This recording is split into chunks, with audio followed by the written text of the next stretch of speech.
Hey guys, I'm Jaleesa Raquel and I'm here for another edition of Sheen Talk TV. And today I'm sitting down with the stars of Claws. They're back with season 3 and I'm sitting down with Jenn Lyon and Karruche Tran. Make sure you guys are locked in on June the 9th when the show returns. How you folks doing today? Good, how are you? I'm doing really great and I'm a huge fan of the show. Okay. And I want to know, really, you guys are on such a record-breaking show. As far as women are all behind the scenes, in front of the cameras, what's been that experience working with a female production team? We have, it's a mixed. It's a mixed bag. We Mixed do our bag. showrunners female, executive producers are Yeah. female. We got boys up in there too. Right. But it is rare to see as many women and women of color behind the camera and Yeah. on crew. Yeah. And that is just, it's exciting. It feels Yeah. like a world that I want to be a part of and make happen more often, and like, I just dig it. Yeah, it's a different energy as well, because it's like, you have that female support system, you guys can relate to one another, and I feel like as the seasons have come along, there's been a force or a push for Female more directors. female directors and more leads within the production team. Definitely. Yeah. And being that this show, the characters are so different. They're stylish, they're layered, they're kind of chaotic in some things, but, the women are very different because they're strong not only with what they do with their sexuality, but actually with crime as well. They own whatever they do. Yeah. So how does it feel to play such empowering characters? Fun! Love it. I mean, it's so cool to tackle these roles where usually they're led by men. Right. Usually it's like the Breaking Bads where they're involved in crime and sex and drugs and all that. But this, it's like it's all of us. And we get to be just as complicated as any male anti-hero. Do you know what I mean? I think a lot of times, like, you see a Tony Soprano type, and you let him be complicated, but if it's a woman, we're like, but is she good? Yeah. You know what I mean? Like, we get trapped up in this, like, good or bad comparison, but, it's hard to be a saint in the city. Right. And what's been the best part of playing a character where you get to kind of dabble a little bit with danger? Fun. It's just fun. 'Cause, like, in my real life, I am a rule follower.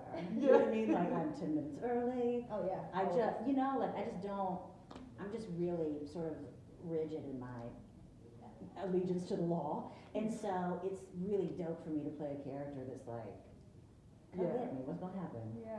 And from the beginning, Karruche, your character kind of came in, proving herself or wanting to belong.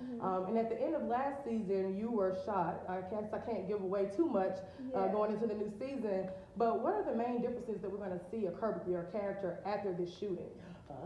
I noticed a lot of differences already in the first 2 episodes. Like I was like, you watched it? yes, I've already seen the first 2 episodes, and I noticed that your character, it seems now after I can tell something has occurred since the shooting. Like it's almost like a mental thing almost changed with you. I noticed it.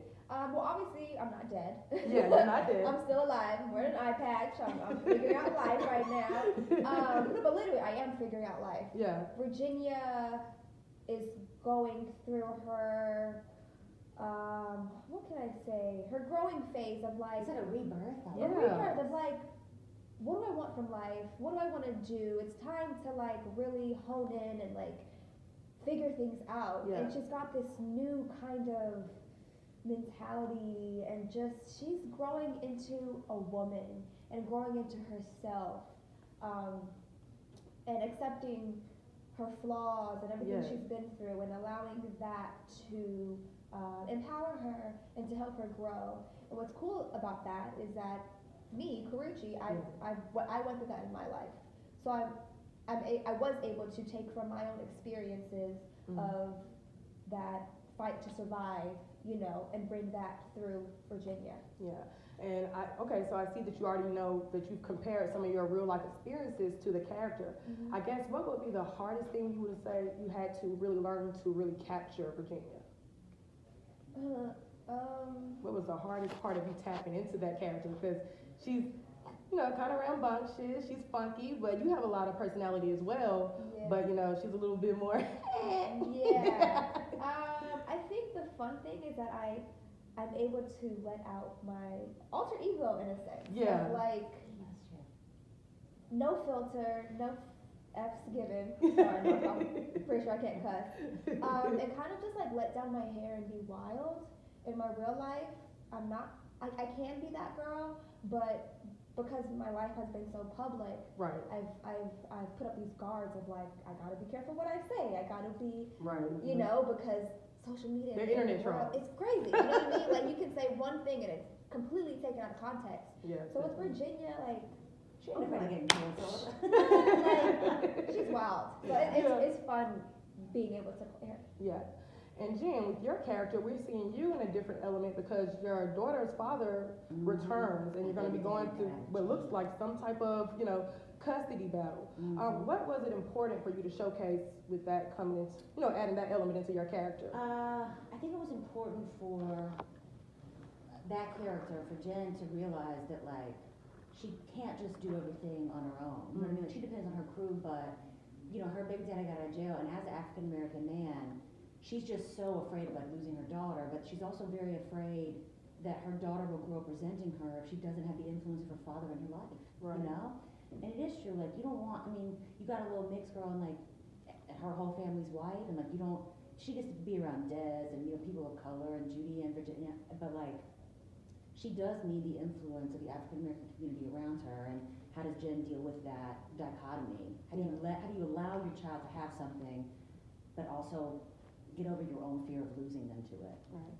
And I know that you kind of like advocate for women's rights in a sense. Will the show at all tackle any of those Planned Parenthood? You can see it there. Right. So definitely an advocate for women's rights. Will this season at all tap into any of the controversial topics that are going on right now? Definitely dealing with the women's ban on abortion and everything else. Last season, Yeah, Virginia.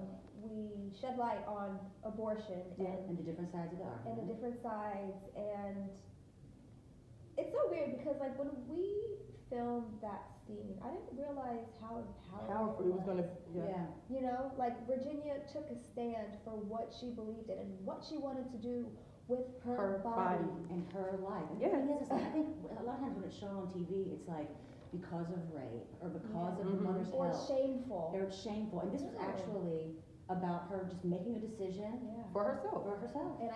And Virginia took pride in it.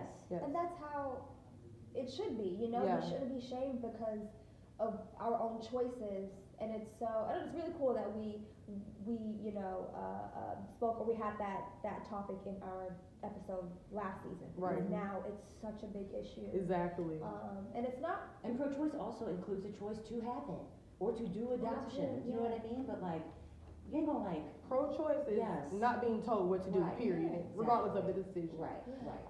And you know, being that all these things are going on, what is the message that you really hope that some of the women will take away from your characters, not, you know, individually?